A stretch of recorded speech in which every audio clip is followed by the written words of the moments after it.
Olá, o programa Destaque Portuário está no ar. Nós estamos aqui no Mendes Convention Center com a cobertura completa da 13ª edição da Santos Export. É um dos maiores desafios, acredito, aqui no Porto de Santos, de eventos realizados dessa magnitude, porque esse fórum internacional que se discute a expansão do Porto de Santos, ele está realmente acontecendo no atual cenário econômico do nosso país. O Porto de Santos tem o seu potencial. 13ª Santos Export é o destaque portuário de hoje.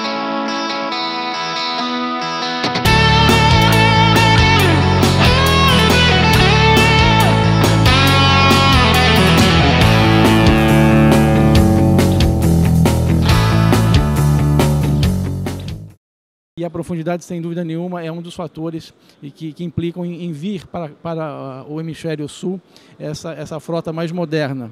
E é impressionante a velocidade que isso acontece. Algo que a gente imaginava que fosse acontecer daqui a 15, 20 anos, já virou realidade. Então nós temos que adequar toda a infraestrutura portuária, todos os terminais para receberem essas embarcações maiores.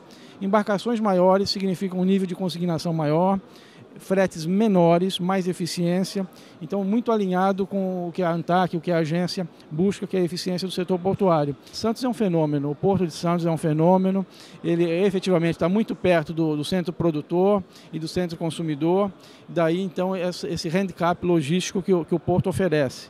E também é um porto dotado aí de infraestrutura muito boa, de um acesso rodoviário bastante bom e de um acesso aquaviário que vem sendo melhorado ano após ano. Quando se analisa a alta de movimentação, na verdade aumentou a movimentação em tonelada.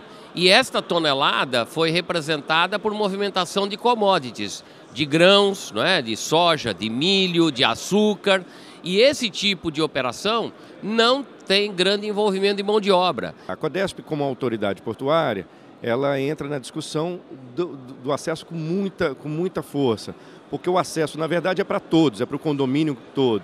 E a gente, como meio que gestor do condomínio, nós temos que olhar isso de uma forma sistêmica, como é que as diversas modalidades de acesso se articulam, permitindo aí o ganho de capacidade, a maior fluidez do porto.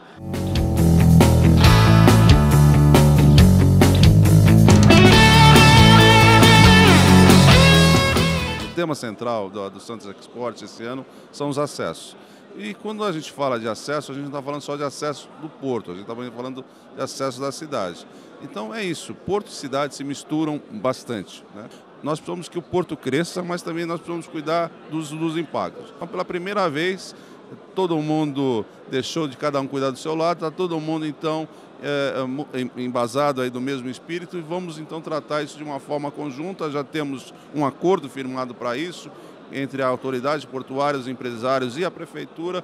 Nós temos como grande desafio a melhoria da acessibilidade ao porto, as obras da entrada de Santos, as obras de acesso ao porto, e teremos novidades importantes em relação a esse assunto, tanto por parte da prefeitura quanto também por parte do Estado. E o nosso grande pleito aqui é que o governo federal possa também fazer a sua parte para que essas obras sejam feitas conjuntamente e a gente possa resolver um dos gargalos logísticos mais relevantes do país, melhorar o acesso à cidade, melhorar o acesso ao porto, para que no Brasil, para que o porto tenha cada vez mais competitividade. É preciso que tenhamos sempre presente que nós temos que ver o momento atual, mas sobretudo projetar o futuro, para que possa sempre estar acompanhando as demandas e a capacidade de investimento que tem do setor privado. O setor privado fazendo a sua parte e o Estado, a União ou o município cuidando dos acessos, sejam ele terrestre, fluvial ou também o acesso marítimo.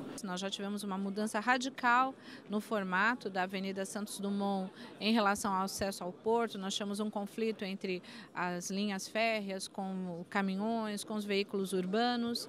Com a construção da fase 1, nós eliminamos esses gargalos, mas ainda há necessidade da fase 2 para eliminar definitivamente. Então fiz essa pontuação da necessidade de não perder de vista que se aqui em Santos há necessidade do mergulhão, no Guarujá há necessidade da fase 2 da perimetral.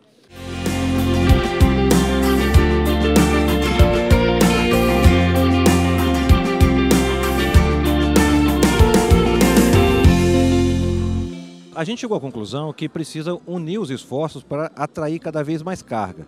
O porto já tem um planejamento em andamento, obras já estão desenhadas, tudo, mas isso tudo só faz sentido se a gente trouxer o principal cliente do porto, que é a carga. Quando a gente fala em estratégia comercial, é isso. É divulgar a marca, é divulgar institucionalmente a capacidade do porto de dar a resposta da movimentação aí que o país precisa. Uma coisa que ficou patente, né, e ratificada por todos é a necessidade exatamente de uma divulgação maior, né, das coisas que se fazem, das coisas que melhoram, né, porque há uma tendência, vamos dizer, natural de se dar muito destaque às coisas que não funcionam. Vamos se juntar agora, vamos aproveitar esse momento para fazer um grupo e começar a trabalhar nisso, mas principalmente o que o governo e o que a gente vai ter de infraestrutura para criar essa atratividade do porto. Eu acho que esse é um dos grandes pontos que a gente tem que falar, porque a iniciativa privada, né, no caso até a própria Local Frio, tem investido muito no Porto de Santos, mas não adianta a gente só investir naquela parte que está dentro, né, da área que nós somos hoje, o que temos hoje a concessão.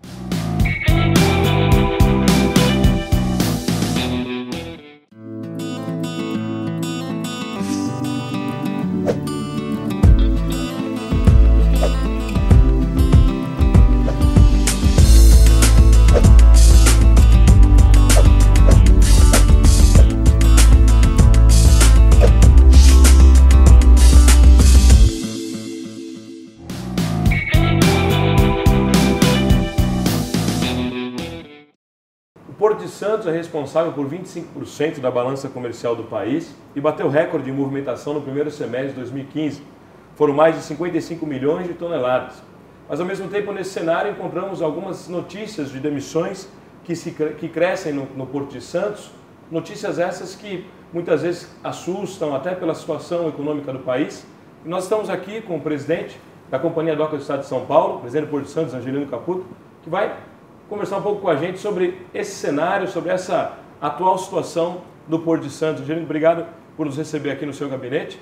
E eu queria que você explicasse um pouco para a gente como é essa situação, né, em que notícias de recordes que estão sendo alcançados pelo Porto de Santos e, ao mesmo tempo, algumas questões de demissões. Então, isso acaba assustando um pouco a população. Quem não entende um pouco da área fica um pouco preocupado. Como é que funciona isso hoje na visão hoje do Porto de Santos?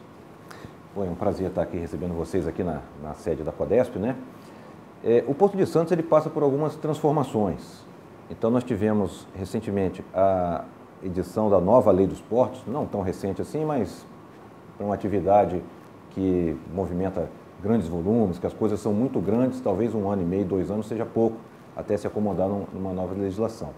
E também nós tivemos a instalação recente de grandes terminais portuários, né? Principalmente de contêineres. Então também eu acho que o mercado está se acomodando ainda nesse novo cenário, por isso que alguns ajustes às vezes a gente observa. Então, como você mesmo já destacou, o Porto de Santos é o maior porto da América Latina. Por aqui passa 1/4 das exportações e das importações brasileiras.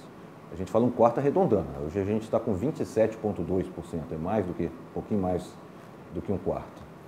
E misteriosamente, né, num ano de ajuste, de crise, onde a gente tem notícia de que a corrente de comércio exterior caiu 18%, aqui no Porto de Santos a gente está batendo o recorde de todos os tempos.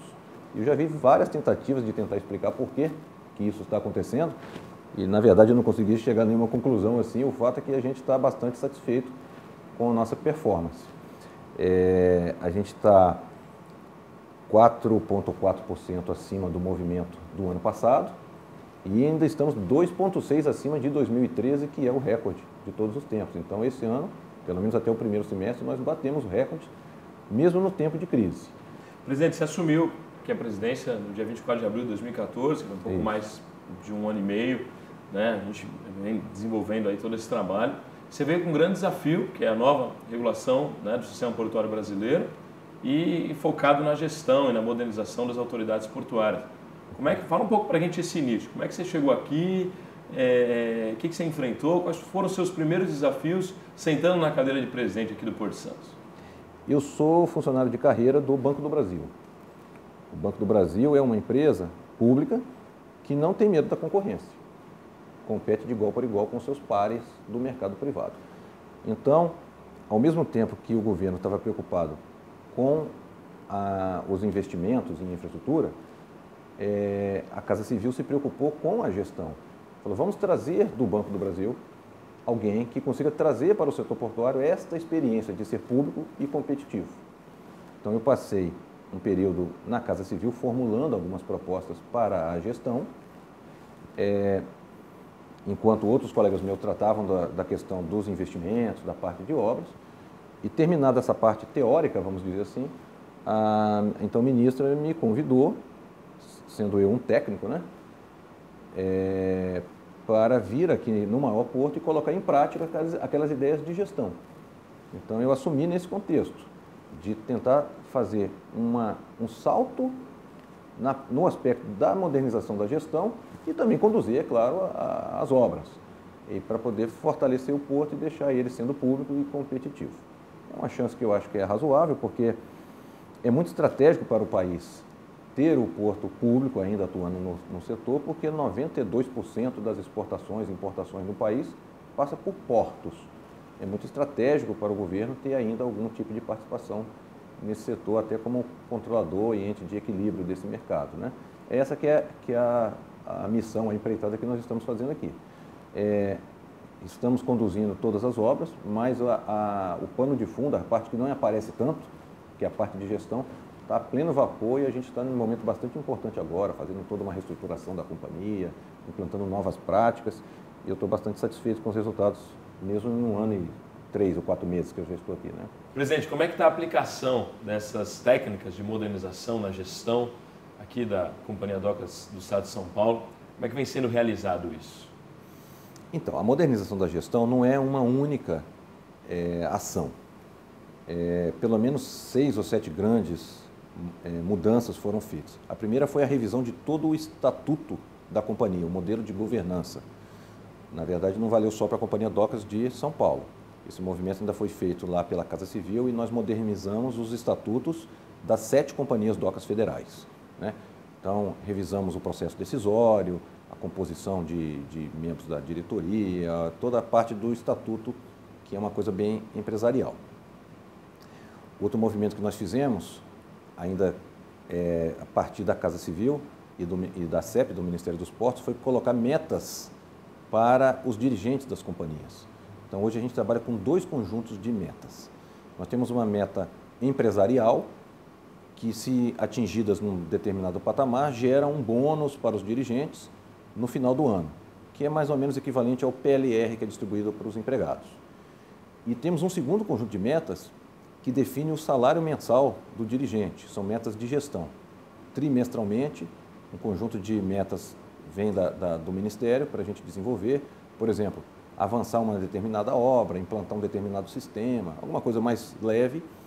E, em função do atingimento dessas metas, o salário ele é penalizado nos 3 meses seguintes, né? Então, por exemplo, meu salário é X. Se a gente não atingir um patamar mínimo de metas, é X menos tantos por cento nos 3 meses, e aí com isso faz com que a gestão fique se movimentando para poder fazer aquilo que é mais importante. Bem uma visão corporativa. Bem, né? Corporativa. Isso começou com 18% do salário dos dirigentes é variável, né? A ideia é que daqui para frente, a cada vez que nós formos ter um reajuste no salário do dirigente, a nova parte caia sempre na parte variável e no ano seguinte também, até que isso atinja 50%. Então, daqui a alguns anos, nós teremos 50% do salário do dirigente será variável e vai ser dependente do atingimento de metas e 50% vai ser fixo. Isso dá uma dinâmica bem privada na empresa, mesmo sendo pública, dá esse dinamismo de gestão. E o outro processo que é o maior é a questão de revisão de todos os processos organizacionais do porto e da Companhia Docas. Se nós vamos ser um porto público eficiente, nós temos que buscar esses indicadores que são conhecidos no mercado. Um indicador, por exemplo, é o tempo de permanência da carga no porto. Aqui em Santos, em média, uma carga fica 15 dias. Quando eu falo média, é média mesmo. Tem carga que fica algumas horas e tem carga que leva 3, 4 meses. Num porto de primeiro mundo, o tempo médio é de 5 a 6 dias.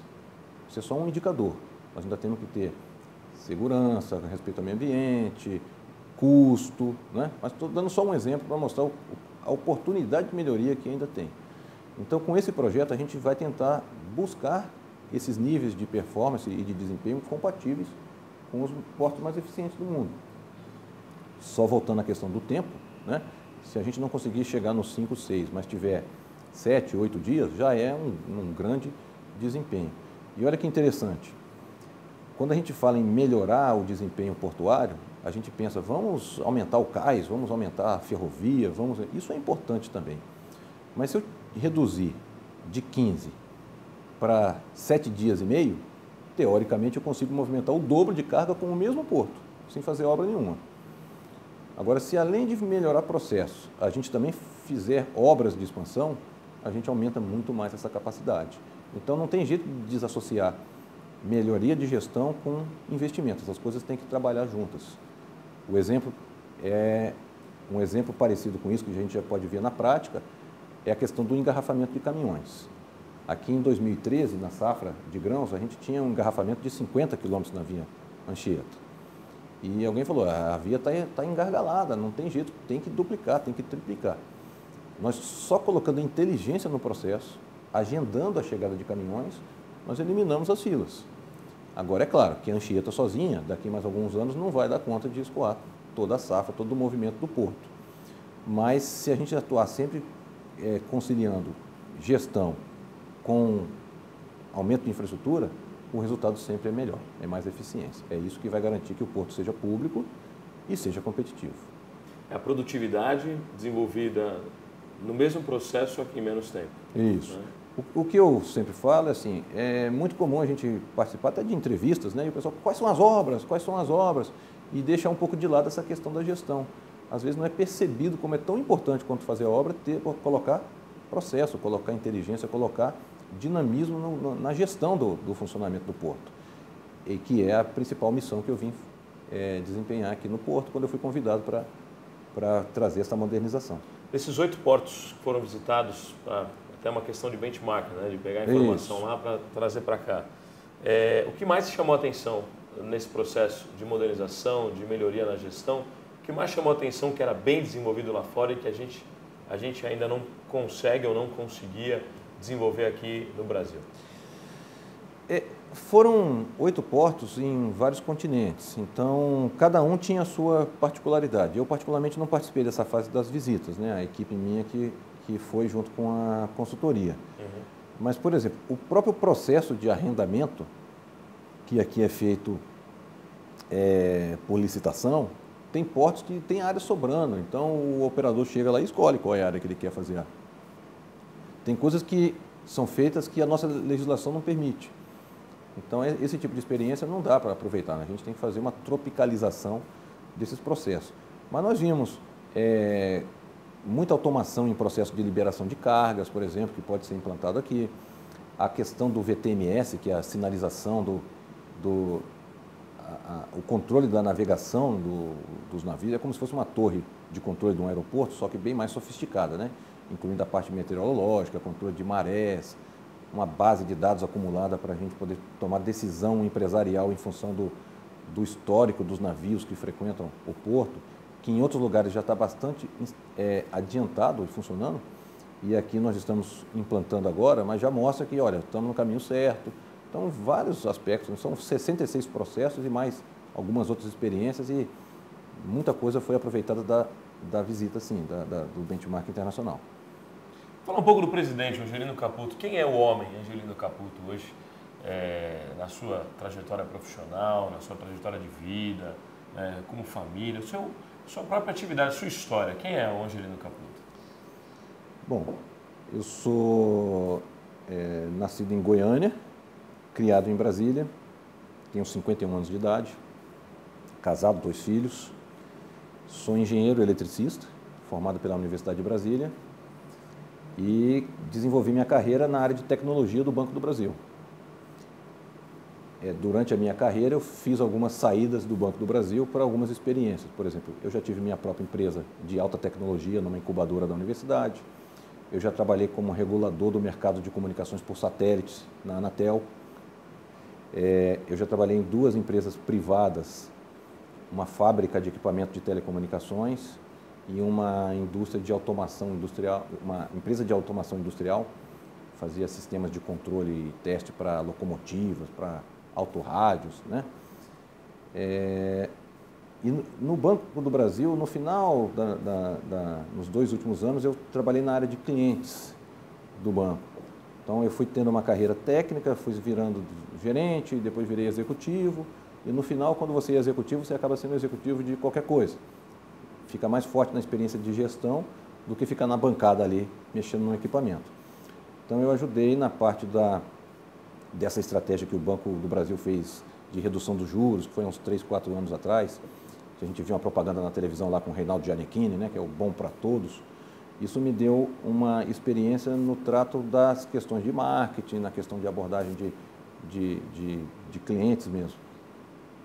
Eu acho que é interessante que tudo isso que passei na minha vida profissional, eu consegui trazer para essa experiência aqui no Porto, né? Uma das inovações que eu trouxe aqui para a companhia foi mudar completamente o sistema de aquisições. Aqui a companhia contratava preferencialmente por concorrência, que é uma das modalidades previstas na Lei 8666, mas que leva 300 dias, 200 e poucos dias. Em um pregão, com alguma habilidade, que dá para fazer em 8 dias. Claro, isso aí seria um recorde, né? Mas nós baixamos aqui as nossas contratações, em média, para 40, 50 dias, entre você definir um processo, terminar e adjudicar o objeto, né? Assinar o contrato. O que deu uma agilidade tremenda aqui para a companhia. E foi engraçado, porque a primeira vez que eu falei, nós vamos fazer tudo por pregão, a reação foi enorme. Não, o pregão é para comprar copinho de café, caneta, essas coisas mais, né? E eu já tinha feito grandes projetos por pregão eletrônico, né? Eu falei, não, vou mostrar para vocês que... E hoje em dia tem a área aqui que não abre mão de fazer por pregão, que também é uma das partes do pacote de melhoria de gestão. Então, eu fiz essa trajetória profissional no banco, foi a grande escola da minha vida, né? E eu acho que tem muito a colaborar aqui com essa modernização que o sistema portuário precisa, né? Eu queria poder desafiar o senhor a dar alguns assuntos e o senhor, de forma espontânea, poder apresentar para a gente, explicar para a gente como é que está esse panorama, logicamente numa visão, na perspectiva do próprio Porto de Santos. Então, por exemplo, dragagem. Como é que está esse processo de dragagem hoje no Porto de Santos? A dragagem, pela nova lei, foi centralizada em Brasília pela CEP. A CEP vem com alguma dificuldade tentando fazer a licitação, porque é um contrato muito grande. Então, conduzir o próprio processo é complicado por questão de competição entre as empresas interessadas. A CEP nos delegou, enquanto isso, a obrigação de ir contratando dragagens menores aqui. E a gente tem feito isso e mantendo a navegabilidade do canal. Mas é a obra mais importante de todo o porto. Se não tiver dragagem, não entra navio, e se não tiver navio, não tem porto. Então, é a mais essencial de todas as obras existentes. A gente conseguiu, com essa estratégia, manter a profundidade do canal, mesmo com todos os efeitos da natureza de assoreamento, e mais, conseguimos até aprofundar um pouquinho, de forma que hoje a gente tem isonomia em todo o canal de acesso, 13,2 metros de calado operacional, 15 metros de profundidade, o que permite que a competição entre os terminais seja bem isonômica. Falar um pouco de marketing. Como é que é esse processo de promoção comercial do Porto de Santos? Se o porto é como se fosse um shopping, e o cliente vai poder escolher levar a carga dele para um shopping ou para outro shopping, tipo os shoppings fazem na época do Natal, né? Venha fazer a compra aqui no meu shopping, não vá no shopping vizinho. Então, traga a sua carga para o Porto de Santos e não para o porto concorrente. E nós temos muita coisa onde nós somos o melhor disparado da América Latina e acho que somos pobres na divulgação disso. E o que a gente vê até então? Iniciativas isoladas. Um terminal tentando vender o seu peixe, o outro tentando mostrar que é melhor, a gente tendo aqui a condição segura de infraestrutura, de segurança, de navegabilidade, acabei de falar do canal aprofundado, e a gente não explora isso de forma conjunta. Então, qual é a ideia da promoção comercial? Todo mundo, inclusive a cidade, a prefeitura, o município, os terminais, a autoridade portuária, os entes reguladores, de forma unificada, ter um discurso único e ter uma campanha, né, que vá buscar os interessados em usar o porto, de tal forma que a gente continue tendo essa dianteira dos outros portos aí como sendo o melhor porto e o mais eficiente do país. Como é que está o processo de licitação das áreas aqui no porto? O processo de licitação desde 2013, ele foi seguro pelo Tribunal de Contas da União, pediram vistas e ajustes. Finalmente isso está liberado, a CEP que conduz esse processo em Brasília junto com a ANTAC, e são 9 áreas que vão ser arrendadas aqui, que vão passar por esse processo, né, de licitação, sendo que 3 logo agora no primeiro bloco. A princípio o edital já poderia estar publicado, só que desde a liberação por parte do TCU até agora, uma possibilidade foi alterada, que é que a licitação ocorra pelo maior valor de outorga, ou seja, quem pagar mais na largada leva o terminal. Então a CEP fez uma consulta para o TCU, assim, mesmo aqueles 3 que nós aprovamos antes, que o modelo era outro, dá para usar já o modelo de maior outorga também? A depender da resposta do TCU, o edital vai sair com outorga ou por menor custo de movimentação. Mas é uma consulta que espera que seja rápida. Os outros